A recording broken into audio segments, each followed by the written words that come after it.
과학의 발전은 이제 기계가 생각할 수 있는가라고 묻고 있습니다. 이는 인간과 기계의 관계만이 아니라 인간과 생명 그 자체에 대한 질문이기도 합니다. 이에 대한 다양한 검토가 필요합니다.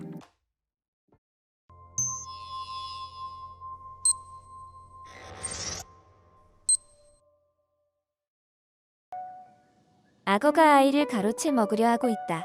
간절히 애원하는 어머니를 향해 악어가 말했다.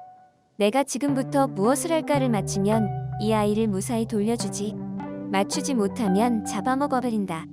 이에 어머니는 답했다. 당신은 그 아이를 무사히 돌려주지 않을 것입니다.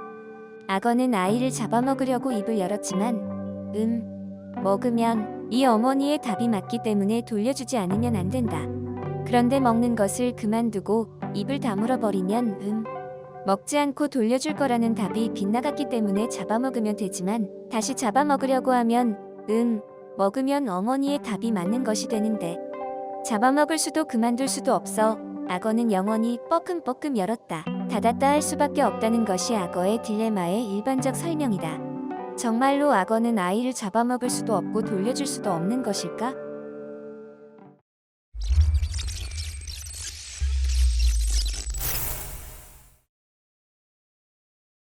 악어가 부서질 필요는 없습니다. 논리적으로 말하면 악어는 아이를 먹어도 무사히 돌려줘도 상관없습니다. 악어가 어머니와 주고받은 약속은 이런 메커니즘입니다. 내가 이 아이를 무사히 돌려주지 않는다고 하는 예언이 참이면 나는 이 아이를 무사히 돌려준다. 거짓이면 이 아이를 잡아먹을 것이다. 즉, 이 아이를 돌려주지 않는다면 돌려준다. 돌려준다면 돌려주지 않는다입니다. 이것은 분명히 모순입니다. 모순된 약속이어서 약속이란 명목상일 뿐 실은 약속이라고 할 수 없습니다. 다르게 말하면 약속은 원래 행해지지 않았다는 것, 약속이 이루어지지 않은 것이니까 악어는 자신의 말을 지킬 필요도 없고 아이를 마음대로 해도 상관없습니다. 악어의 약속이 가진 모순은 어머니에 의해 폭로되었습니다. 모순의 여지가 있는 약속 비슷한 것을 한 악어에게는 이에 대한 책임이 있습니다. 그러면 역시 악어는 어머니에게 아이를 돌려주어야만 하는 것일까? 악어에게 책임이 있는 것은 확실합니다. 악어는 비난받아 마땅합니다. 그러나 문제가 있는 약속이라도 시기에 관해서는 아무런 의무가 발생되지 않습니다. 이 약속에 있어서도 시기가 말하고 있는 것은 아이를 먹을까 말까에 대해서 악어가 어떻게 해야만 한다는 제약은 없습니다. 오히려 악어는 약속을 깼는지 깨지 않았는지에 대해서가 아니라 실행 불가능한 약속을 한 죄라고 하는 다른 레벨로 심판되어야 합니다. 그러나 경우에 따라서는 실행할 수 없게 되는 약속이 있을 수 없다고 하면 사실상 모든 약속이 있을 수 없다는 것이 되어버립니다. 내일 시청 광장에서 4시에 라고 하는 평범한 약속을 해도 내일 갑자기 전철이 멈추거나 응급 상황이 발생하면 완수할 수 없게 될 가능성이 있습니다. 그러한 약속을 한 당사자를 탓할 수 있을까? 아닙니다. 악어의 약속도 어머니가 제시하는 예언대로 실행될 수도 되지 않을 수도 있다는 것은 당연히 예상됩니다. 이것은 약속의 숙명과도 같은 것입니다. 약속에 관해서는 악어는 잘못이 없습니다.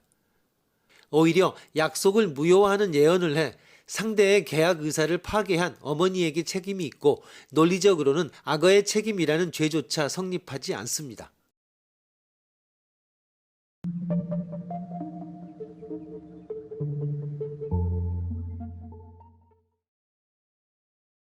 악어의 딜레마는 수학의 이진법을 생각나게 합니다. 이진법은 현재 0과 1의 값을 가지는 수의 표기법을 이룹니다.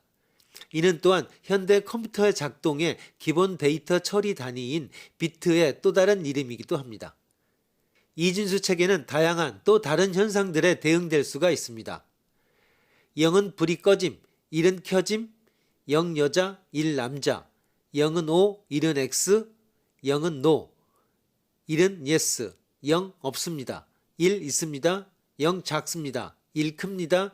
0 밤, 1 낮 등 이진수 체계는 서로 대응되는 다양한 추상적 구조를 품고 있습니다. 이 이진 시스템은 중국의 주역과 고대 인도에서 발견된 뒤 7천여 년 이상의 세월이 지나서 라이프니츠와 불 등의 유럽 학자들에 의해 재발견되어 현재 컴퓨터 기술의 기본 표현 방법이 되었습니다. 영국의 수학자인 불이 제안한 불대수에 의해서 인간의 사고 과정을 수학적으로 해석할 수 있게 되었습니다.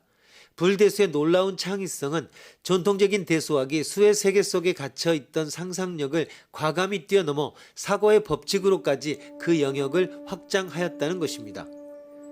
불은 대수학에서 수를 다루는 학문의 영역에서 일반 논리학의 영역까지로 그 대상을 넓혔으며 대수학을 고도의 추상화를 통한 공리계에서 출발하는 형식적 구조로 그 의미의 체계를 완전히 바꾸어 놓아버렸습니다.